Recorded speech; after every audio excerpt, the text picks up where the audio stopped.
Hanggang 2031 na? Grabe, ito na ang hinihintay natin. World Bank, inaprubahan na. Ang ano? Grabe, resulta ba ito ng Marcos Gold? World Bank's new partnership framework for 2026 to 2031 has been approved, and the Finance Department says it's aligned with President Bongbong Marcos's national development agenda. The updated CPF prioritizes areas critical to the administration's goals, including better health care and education, stronger job creation, digitalization, and economic resilience. Under the plan, the World Bank Group aims to reach 19 million people with quality health and nutrition services and improve education outcomes for 15 million students across the country. Finance Secretary Ralph Recto says that the framework will help ensure that development financing is strategically targeted and makes a meaningful impact on the lives of Filipinos.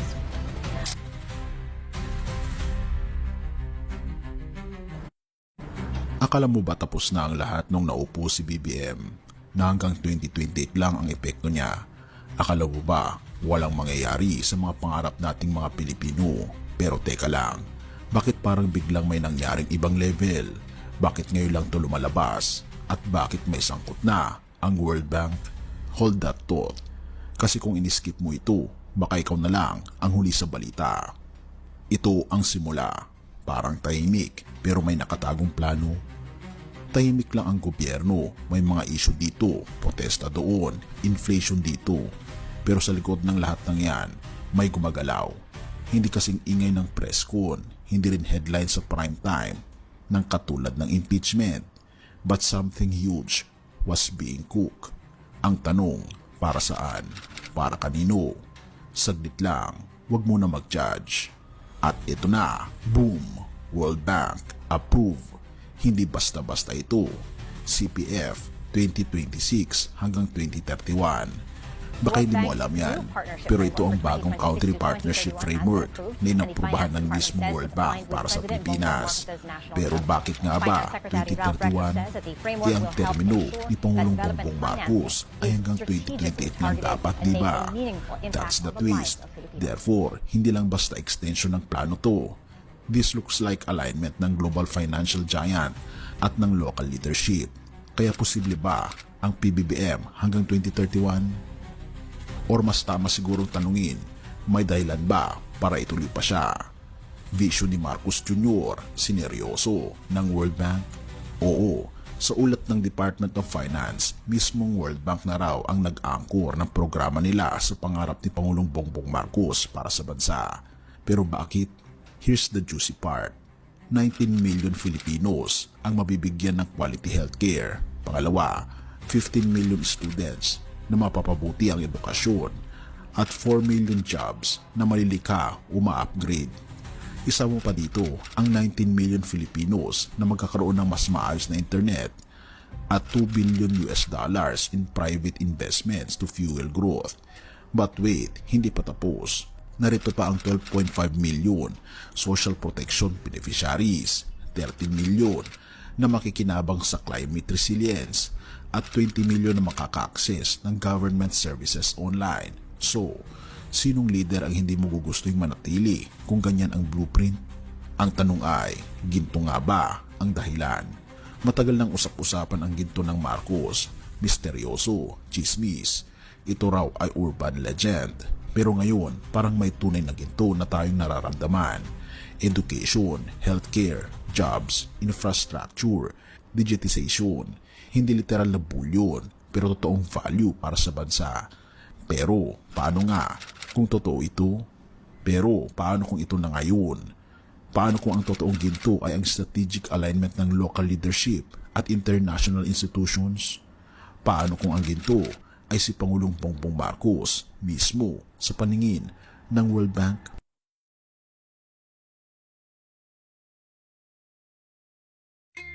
Hindi natin sinasabing matutuloy hanggang 2031, pero aminin mo, bihira ang ganitong suporta mula sa World Bank na sadyang naka-align sa isang administrasyon. At higit pa roon, ang time frame ng plano, sakto hanggang 2031. Therefore, may dahilan na ba para abangan ang susunod na kabanata? Gusto mo ba Pangulong Bongbong Marcos hanggang 2031 or 2034? Ikaw na ang humusga, pero kung gusto mong malaman Kung ito na ba talaga ang ginto ng Marcos, atin itong tututukan. I-comment mo naman sa ibaba kaibigan ang iyong kuro-kuro patungkol sa topikong ito upang malaman ko rin ang iyong saloobin. Have mercy, O God, at purihin ang ating Panginoong Diyos. Colossus 1 verses 6 to 17.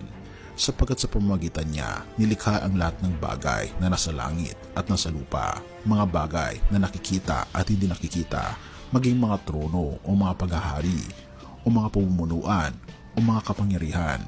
Ang lahat ng mga bagay ay nilikha sa pamamagitan niya at para sa Kanya. Siya ay una sa lahat ng mga bagay, at ang lahat ng mga bagay ay nananatili dahil sa Kanya.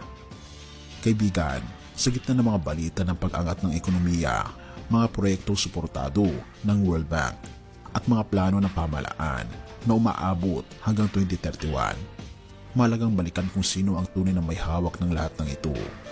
Ang ating Panginoon Jesucristo, hindi si Pangulong Bongbong Marcos, hindi ang World Bank, hindi ang ginto ng Marcos. Ang lahat ng kapangyarihan, yaman at tagumpay ay mula sa Kanya, sa pamamagitan niya at para sa Kanya. Maaring gamitin ng Diyos ang mga pinuno, proyekto o kahit ng mga institusyon sa mundo upang tuparin ang Kanyang layunin para sa bayan. Ngunit huwag nating kalimutan kung sino ang Panginoon sa itaas ng lahat. Maaring inaasahan ng ilan ang ginto para sa kaligtasan ng bansa, ngunit tayo mga nananalig sa Kanya. Alam nating ang tunay na kayamanan ay si Jesus mismo. Therefore, habang tinatanong ng ilan, hanggang 2031 na ba si BBM? Mas mahalagang itanong, si Jesus ba ang hari ng puso ko hanggang sa walang hanggan? Have mercy, O God, at purihin ang ating Panginoong Diyos. Tayo'y manalangin. Ama naming Diyos na makapangyarihan sa lahat, salamat dahil hawak niyo po ang lahat, ang gobyerno, ang ekonomiya, at ang kinabukasan ng aming bayan. Turuan niyo po kaming hindi magtiwala sa ginto, sa tao, o sa sistema ng mundo, kundi sa iyo lamang. Ikaw ang aming tunay at tanging kayamanan, aming hari at aming takapagligtas. Sa iyo ang lahat ng karangalan at kapangyarihan ngayon at magpakailanman. Pinupuri po namin kayo at pinapasalamatan, O aming Panginoon Diyos, sa inyo pong kabutihan sa amin at patuloy niyo pong alagaan ang aming bansa at ang buong mundo. At tulungan niyo po kami ito ng aming mga puso sa aming Panginoon Jesus lamang ngayon at magpakailanman. At patawarin po kami sa lahat ng aming pagkukulang at pagkakasala. At salamat sa pagdinig ng aming mga panalangin, sapagkat ito po ang aming samot hiling sa matamis na pangalan ng aming Panginoon Jesus. Amen. Patuloy kaibigan, siya nga pala ang Great Controversy, na isa sa mga pinaka-kontrobersyal na libro dahil tumutukoy ito sa mga propesiya sa libro ng Daniel at Revelation na nagaganap na sa panahon natin ngayon bago ang pagdating ng ating Panginoong Diyos ay pinamimigay na namin ng libre sa pamamagitan ng PDF.